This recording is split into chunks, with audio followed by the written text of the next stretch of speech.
Hi, everyone. Hey there. Welcome to the Live Your Yes Life podcast, where we share channeled thoughts, discussion, and interviews on what it takes to go from dreaming and wishing to actively living your yes life.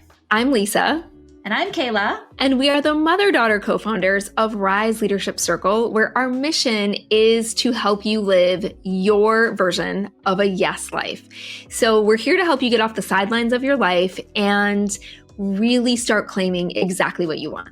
The work that we do is so juicy, so yummy. Our clients come to us because they have dreams that light their soul on fire, and they want to be able to experience them in real time. And that's what they work for us to do, is to get out of the self-sabotage, clear the clutter, and get out of the way. I just want to say, our clients are powerful beings, right? They are very powerful. They are creating big things. And I know that if you're hearing this, that's you.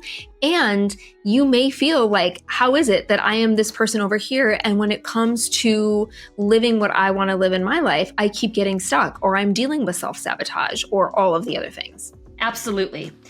You may be listening to this podcast in a couple different ways. So one, we're actually live streaming the recording of this podcast to a group of clients that we have right now. So that's really fun so this is a one take. It's one shot, y'all, because we're live streaming this. So that's really fun. And you also may be listening to it because you're a regular listener of our podcast. We recently changed the name. And so now our podcast is named Live Your Yes Life. So if you're a regular listener, thank you. And you might be listening to this podcast as part of a limited podcast series that we put together called How to Get What You Want.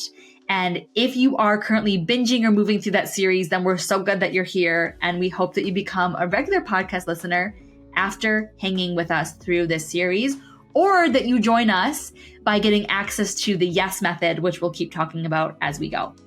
We will. I want to say welcome, you guys. Kaela and I are really excited to meet with you. We thought about doing a webinar, or it just didn't feel right for us. We love creating this podcast, and we feel like this is a way that we can actually go deep and you can get to know who we really are. We can just be our full selves in this. We're not trying to, just webinars are not our thing, flipping through slides and giving you a ton of information. We actually want you to be able to listen. So we know life is busy for you. So maybe you're listening on the go, or maybe you are just needing to cram this in on the drive to work. But we really wanted to have this opportunity to meet you exactly where you are and get to know you and support you to have everything that you want to have. So as I said, this is part of a series. And in the previous podcast, we talked about getting crystal level clarity. And we diagnosed the things that we think we want. Is it what we think we're supposed to want, what we should want, or what we actually want? And that teed us up to go into this conversation where we're going to do interview style. I'm kind of going to interview Lisa today to look at this topic of you go first. So what I mean by you go first is interrupting the belief that you have to put other people's dreams or timelines ahead of you, and seeing that actually, when you go first, everything else comes along for the ride. So here we go. Let's start with the big one, for sure the big one that many of our clients, and I think many people in society experience, which is, I'm going to say mom guilt. Of course, this could be parent guilt, but many of our clients are moms. So I'm going to say that and just know that whatever kind of parent you are could apply to this. And if you're not a parent, stay tuned. We're just going to talk mom guilt for a second, but mom guilt. So what do you have to say about that, Mom? Oh my gosh, there's so much we could say about mom guilt, for sure. First off, I have a personal relationship with mom guilt. I've been a mom. In case you didn't catch in the beginning, she's my mom, so there's that. Exactly. So I could tell you all about my experience with it. And I feel I used to say this, that I feel it's the thing no one tells you about becoming a mom, right? That your mom guilt is part of the process, because there's always going to be some level where you feel like you're not doing it perfectly, or if you're spending time over here, you should be over here. And there's so much information, conditioning, opinions, all the things. So moms, I hear you. I feel you. I was a mostly single mom for much of our life and an entrepreneur all the while that I was raising my kids. So I know about the juggle between wanting to be there and be present for your kids and do all the things, and also, be able to create enough money so that you can care for their needs and do the things that they want to do. Both my kids were in expensive sports. So I feel you if, that's something that's happening. And I will tell you, it's still very palpable for me of sometimes being at work and feeling like, gosh, I should be home. We've got homework, we have stuff to do, but also having I've got clients and I've got priorities to be here. And then there are times when you're home and you're just trying to be fully present. And it's like, oh my gosh, like my phone's ringing, something's happening. I need to like tap out here and go fix a problem that's happening there. It's just not easy. And I think that it comes from the space of really good intention, right? Because we want to be all the things. And then the other piece of that is like, where are you even on the equation? My personal story, which I'm not going to go really deep into right now, but my personal story is that at the time that my youngest went off to college, I sold my business. I ended up in complete and total burnout. And the moral of the story is I didn't take care of myself. I really hustled hard to take care of everyone else. And I felt like I was a good mom and a good business owner and a good friend and a good daughter. And I was always on the back burner. And I thought that that's what I had to do in order to be quote unquote good. We were talking sometime somewhere recently about the sandwich generation. And this was certainly you, of not only were you taking care of and raising children while you were actively creating your dreams, but you were also the caretaker for your parents. So that's like double duty if you were feeling any guilt, which I think you were based on what we just said, of like knowing, just like, what is the equation like of I have these dreams, I have kids at home, I have parents that need me. Yeah, it's really tough because you are in a space of having to sometimes make those difficult decisions.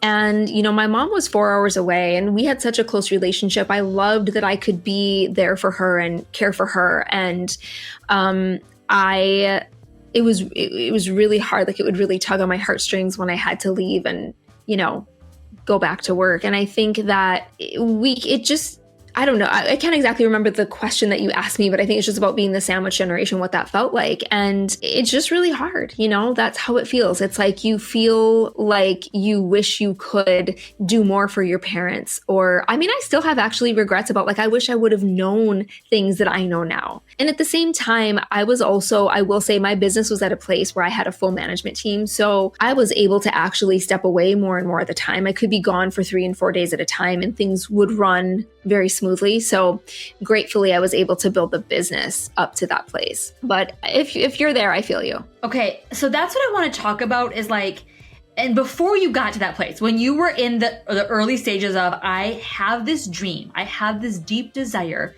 that I want to put into motion. And for a lot of our listeners, that might be a business, but it could be something else. Like our dreams can look like all sorts of different things. It feels like, at least on paper, it would have been a lot easier to think, well, my dream's going to have to come later. Because right now we have hockey practice and dance practice and homework and dinner and an aging parent 4 hours away and a dog that needs a walk. And so, and bills that have to get paid. And so it would just be a lot easier to have your dream come later. And do you feel that a lot of people feel that way and choose that, like the dream will come later? Yeah. And I do feel a lot of people feel that way out of necessity. Like there's just no time for me to focus on anything else. And so when we just look at our circumstances, it's like, how could I possibly focus on this? And so I definitely do understand that. Something, for me, because I was pursuing my dream at that time. I had the business of my dreams. I was an entrepreneur. There's a benefit to that too. Thank God that I did pursue my dream at the time that I did, because as I said before, by the time my mom was sick, it actually gave me freedom. I had the freedom. I had the flexibility. I wasn't answering to a corporate job where I couldn't take that time off. So that was definitely a gift. And that might be a reason for you. If you're delaying your dream, let that fuel you. Let's say more about that. What do you say to the person that has a dream. Either she wants to start her business, or she wants to go full-time in her business, or she wants to move her family to a different state, or maybe she really wants to write a book, or maybe whatever her dream is, like maybe she has a dream of I don't even know, whatever it is, and it's going to cost some financial resources to get that dream up and running. And there are commitments and obligations in other areas of her life. What do you say to the person that's met with both of those things? So I touched on this at the end of the last episode in that we have to get out of the how. So you have to first start by just getting clear, which is what we did last episode, is get clear on what you want and forget the how. Because maybe the financial resources aren't there right now. Maybe the way forward isn't there. But if you simply decide, if you choose, if you commit to what you want, and you really just take the one right action in front of you, just that one next step, I promise you the how will eventually appear. So when we made a decision that we want something, when we've decided that we have a dream and we have a belief that we can have it, the universe will align in your favor. You'll meet the people, you'll make the connections. It's really amazing, but I've seen it happen in my life time and time again. But we can't get there until we're actually willing to choose ourselves. I'd like to speak into for a moment on the mom guilt topic from the role of a daughter, because I am a pet mom. And to me, I am a mom. Like, these animals are you cannot tell me that they are not my biological children. I would not know any different. These are my children. But of course, they're not humans. And so it's different. But I'd like to comment on it from the aspect of being a daughter. And I actually wrote a post this week that got a lot of traction, a lot of comments, a lot of engagement about growing up with a mom who followed her dreams and a mom who's an entrepreneur. And what I want to say is the child of somebody who was actively following her dreams is that it was only ever good for my brother and I. My mom following her dreams only ever created more possibilities, more opportunities, and more abundance for us. And sure, there might have been moments where it was like, you know what, we're eating on a budget this week. Or there were certainly, like I shared in my post, that it wasn't like we were just rolling in cash. Trust me, that was not it, my friends. Like, we were really getting creative a lot of times with just kind of basic necessities. But what I realized is that it showed me how to see possibility and how to have what I want. And so instead of growing up with like, the reality is you can't have what you want, what I saw is you can have what you want. And sometimes you have to be creative, and sometimes you have to pull your family in on this, but you actually can have what you want. And that's certainly what I saw. That was what was modeled for me, having a mom who was committed to her dreams, is that I'm allowed to be committed to my dreams. And I think that that's really important for moms and parents to hear, and even people that aren't parents, but maybe have littles watching them, or know that someday you may want to have a family, is that it does not take away. And that's not to say that there aren't moments, when it's happening where as a child you don't feel annoyed or you don't get it. Trust me, I know that there was so many times when I would be annoyed that we couldn't do this, or like, oh, she's at work, or oh, she's late to pick me up, or whatever it was, because I was not a sweet little angel child, for sure. My mom could tell you that. But those were moments in time. And that was me not really understanding. And once I was able to have the understanding, what I saw, what I remembered was I can have what I want. And I have watched somebody, and I have a roadmap who did that. I'm really grateful to hear you say that, Kaela. And I will tell you guys, I did a lot of things imperfectly. I did a lot of things, quote unquote, wrong that, in hindsight, would I make different choices about so many things? Of course I would.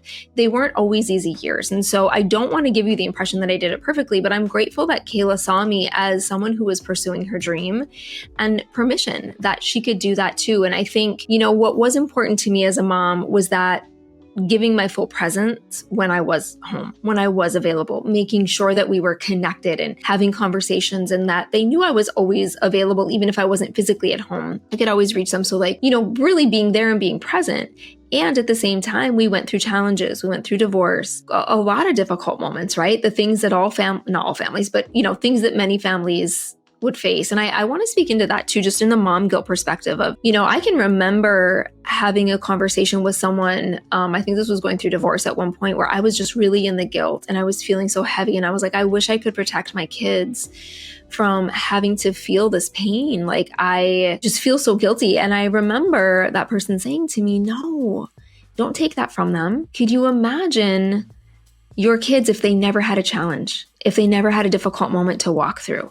Like, who would they be in life, right? We learn everything we learn from going through the challenges, the difficulties, the difficult moments, and, be there for your kids. If your kids are dealing with any kind of pain, right? We can be there, we can walk through it with them, but it's not our job to take it from them. And I think that applies to this too, right? If you feel like pursuing your dream means, somehow might affect them in some kind of way, I want you to consider that we're not meant to take every challenge from them. We're just meant to guide them to move through them.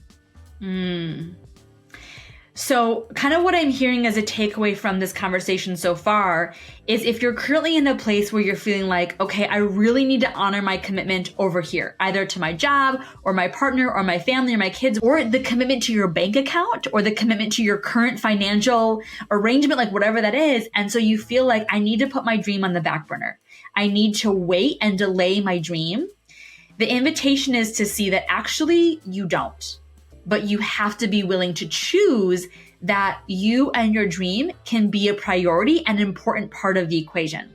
So what happens when we make ourselves a priority? Like when we actually say, okay, my dream is going to be a priority, and we choose that, what happens? My simple answer is everyone wins. Everyone wins because they get the true version of you. They get the lit up, happy version of you. And that is more important than any people pleasing, pushing your own needs aside so someone else can be happy. Like when we talk about having the experience of a true relationship with someone, letting them see you in your greatest joy, one, gives them permission, right? What we were just talking about in this episode, it's like, you don't know who's around you watching that's going to be like, whoa, maybe I can have that too, or maybe I can pursue my dream. And so, yeah, it does it sometimes. Is it a little crunchy sometimes because some people won't like it? Yes, absolutely. And that's okay. We've got to be okay with allowing other people to feel however they want to feel, and trusting that the more true we are to ourselves, the more we have to offer and give. That is so beautiful. So beautiful. People might be asking right now, how do I do this? Like, how do I have the conversations? We just coached somebody today who said, how do I have the conversation with my partner to share with them the choice that I'm making in myself?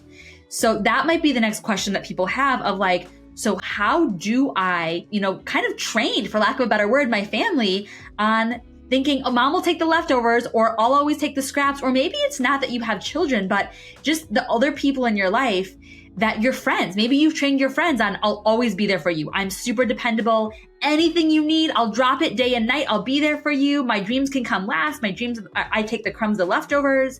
So people are wondering the how. And there's not like a simple wave your magic wand strategy. There's just not. And that's something that we really care about. Is I think we'd be doing a disservice if we just said, so here's the 1, 2, 3 for how to do it, because it's not. It's not that. But what we are going to do is we're going to help people navigate that journey for themselves in the YES method. And so if you choose to join us for our offer of the YES method, what you're going to get to do is move with us in a mind, body, soul approach to being the yes for your life that you truly desire in real time. And that's going to be really powerful because we'll take you on a journey. We'll navigate the steps in our process with you so you can try it on and experience how that can really work for you. So what you want to do is click the link below. You'll either join the waitlist, depending on when you're watching this, or you'll receive the link to go and check out the YES method. We hope you'll join us inside. One thing I want to say about the work that we do, we teach methods and processes and systems, and, we know that every single person is a new variable to the equation, right? So it's never really a one size fits all. It's tangible strategies. And then you apply it to who you are, to your dreams, to the way that you think and move through the world, to your circumstances and your family and all the things, that come into being. So there's no trying to fit yourself in a box. This is about really becoming the depth and the breadth of who you really are. So awesome. Thank you for tuning in to this episode. I trust that you had an insight for yourself. I'd love to invite you, as we end this episode in this series, to look at what's the story that you've been telling yourself about why you don't get to be a priority, or why this new dream gets to be a priority. Because maybe you're like, I do make myself a priority, but it feels like this current dream that's being birthed inside of me has to go on the back burner and wait. So I'd love to invite you to look at what the story is, and then to simply ask, what else could be possible? How can me and others win if I choose to let this dream be a priority? And then certainly come back for the next episode in this series, because we're going to be talking about how do we actually fund it. So once we have the clarity and we decide that, yes, there's other commitments, yes, there's other timelines, and we're going to make this dream and us a priority now, how do we fund it? So come back, because we're going to talk about that in the next episode. Thanks so much, everyone. Bye. See you next time.